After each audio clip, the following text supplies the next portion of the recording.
آئین پاکستان کا آرٹیکل 5 اور 6 کیا ہے؟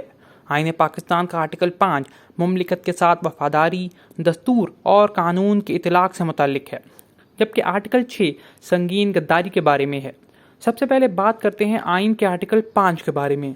آئین کے آرٹیکل 5 میں بنیادی طور پر 2 شقیں ہیں۔ اس کی پہلی شق کے مطابق ملک سے وفاداری ہر شہری کا بنیادی فرض ہے، جبکہ دوسری شق میں لکھا ہے کہ دستور اور قانون کی اطاعت ہر شہری، خواہ وہ کہیں بھی ہو اور ہر اس شخص کا جو فی الوقت پاکستان میں ہو، ذمہ داری ہے۔ اب بات کرتے ہیں آئین کے آرٹیکل 6 کی، جو کہ سنگین غداری کے بارے میں ہے۔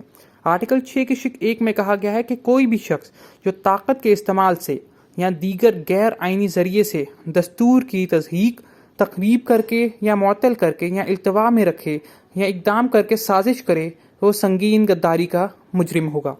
شق 2 میں کہا گیا ہے کہ کوئی شخص شق 1 میں مذکورہ افعال میں معاونت کرے گا یا شریک ہوگا، سنگین غداری کا مجرم ہوگا۔ شق 2 الف میں کہا گیا ہے کہ شق 1 یا شق 2 میں درج شدہ سنگین غداری کا عمل کسی بھی عدالت کے ذریعے یا شمول عدالت عظمیٰ یا عدالت عالیہ جائز قرار نہیں دے سکتے۔ شق 3 میں کہا گیا ہے کہ مجلس شورا یعنی کہ پارلیمنٹ بذریعہ قانون ایسے اشخاص کے لیے سزا مقرر کرے گی جس نے سنگین غداری کا مجرم قرار دیا گیا ہو۔